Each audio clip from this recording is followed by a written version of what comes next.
여러분 명절 차례상, 제사상에 이 술 많이 올리시죠? 이 초록병 이 긴 술 이게 혹시 일본 술인 거 알고 계셨어요? 아마 다들 모르시니까 명절 차례상에 올리셨겠죠? 자, 오늘은 지금까지 우리가 전통주라고 잘못 알고 있던 일본의 술에 대해 이야기를 나눠보려 합니다. 혹시 평소에 사케, 청주, 약주, 정종이 도대체 무슨 차이인지 잘 모르셨다면 이 영상 무조건 끝까지 시청하시기 바랍니다. 우리나라에서 생산되고 유통되는 모든 술에 대한 규정을 담은 주세법은 일제시대 때 처음 도입됐습니다. 그전까지 조선은 술에 대해 세금을 전혀 매기지 않았던 그야말로 저 같은 술꾼들에게는 지상 낙원이었던 거죠. 유교의 나라였던 조선은 1년에도 몇 번씩 제사가 있었겠죠. 이 제사를 올리던 양반댁은 제사에 사용하려고 집집마다 술을 직접 만들었습니다. 조상님께 올리는 술에 세금을 부과하기도 좀 그렇고 또 워낙에 많은 집에서 술을 만들다 보니 일일이 찾아다니면서 세금 걷기가 쉽지 않았을 겁니다.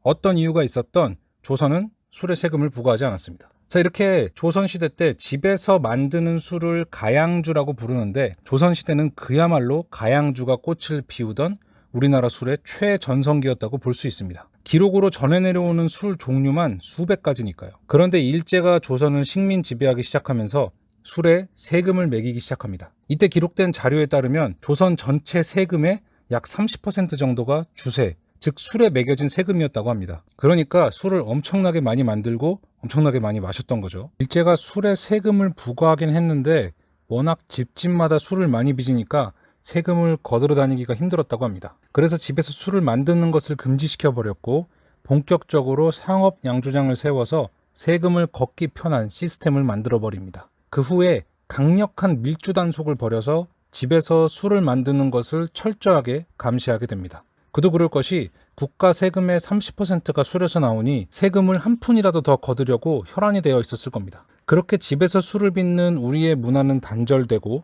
문헌 속에 남아있는 수많은 술들은 자취를 감추었습니다. 어찌됐든 일본은 자기들이 가지고 있던 기존의 자기네들 주세법을 조선에 그대로 도입합니다. 그래서 술에 관련된 용어 중에 일본의 용어를 그대로 가져온 경우가 태반입니다. 일제시대 때야 우리가 힘이 없었으니까 도입되는 주세법을 어찌할 방법이 없었겠지만 문제는 1945년 광복, 그 이후 77년이 지난 2022년 이 시점에도 일제시대 때 도입된 주세법이 거의 그대로 사용되고 있다는 점입니다. 그때 법이 제대로 만들어졌기나 했으면 모르겠는데 일본의 법을 그대로 가져오다 보니 우리나라 실정에 맞지 않는 문제점이 계속해서 나타나고 있습니다. 그래서 법이 약간 누더기법이에요. 그러니까 토대가 엉망인 상태에서 시대는 발전하면서 다양한 술이 쏟아져 나오니까 그때그때 땜빵식으로 법, 시행령 등을 개정하고 있습니다.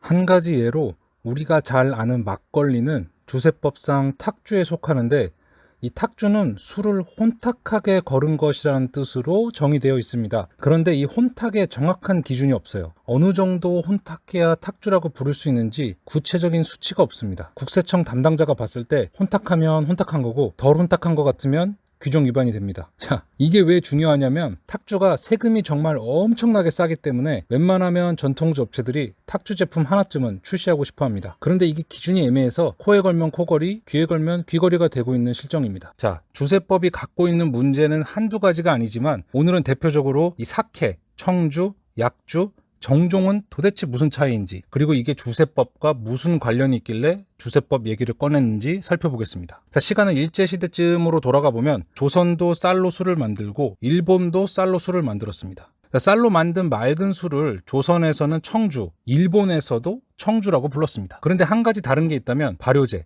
즉 술을 발효시킬 때 사용하던 발효제가 달랐습니다. 조선은 누룩이라는 발효제를 쓰고 일본은 입국 코지라고 부르는 이 발효제를 사용했습니다. 그런데 자, 일본이 조선을 침략하고서 주세법을 가져오려다 보니까 일본인들도 자기네 맑은 술을 청주라고 부르고 조선인들도 자기네 맑은 술을 청주라고 부른단 말이죠. 헷갈리잖아요. 그래서 원래 일본 방식으로 만드는, 즉 입국으로 만든 맑은 술은 청주라고 그대로 자기네들 이름으로 사용하고 이 누룩을 사용하는 조선 방식의 맑은 술은 약주라는 이름으로 바꿔버립니다. 그러니까 우리는 식민 지배를 당하면서 500년 이상 우리가 청주라고 부르던 술 이름마저 약주라고 강제로 바뀌게 되고 청주라는 이름은 일제에게 뺏기게 된 겁니다. 문제는 이 법이 아직도 그대로 남아있어서 이게 요즘 와서 시장에 상당한 혼란을 초래하고 있습니다. 자, 여러분, 약주라고 하면 뭔가 당귀, 감초, 인삼과 같은 한약재가 들어간 그런 술 같죠? 근데 우리가 앞서 얘기한 바와 같이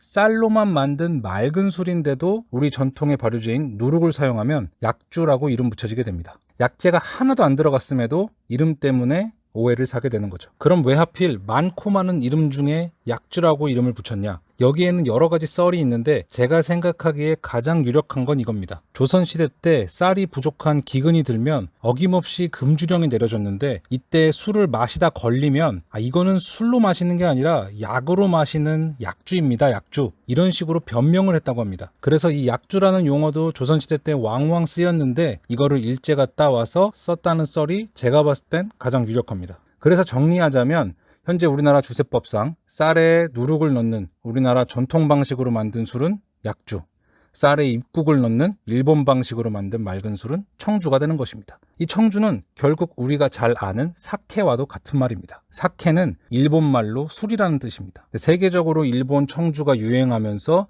발음하기 쉬운 사케라는 용어가 널리 퍼졌고 사케는 일본 청주라는 의미로 보시면 되겠습니다. 자, 청주는 일본어로 세이슈라고 부릅니다.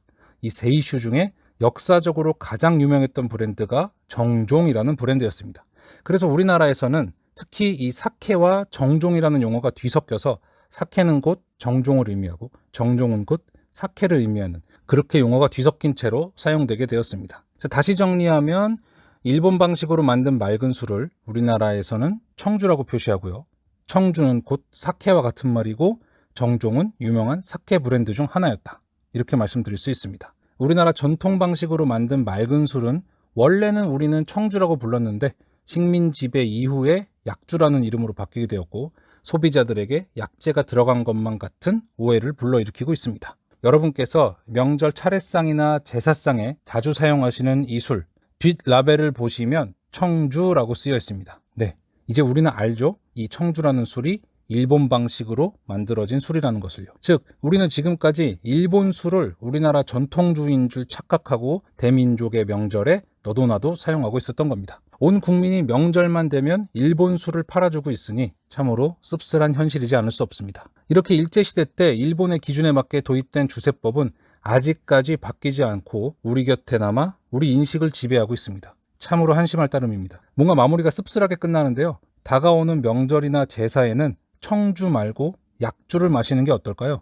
예담, 경주법주 등이 마트에서 쉽게 구할 수 있는 약주들입니다. 혹시나 직접 약주를 만들어서 드셔보고 싶으신 분들은 제가 지금 위에 걸어드린 링크 타고 오셔서 한번 따라해 보시면 되겠습니다. 정말 맛있습니다. 신세계를 경험하실 거예요. 자, 그럼 저는 더욱 재밌고 흥미로운 술 이야기로 다시 돌아오겠습니다. 오늘 이야기가 재밌었다면 구독과 좋아요, 알람 설정 부탁드립니다. 감사합니다. 술바!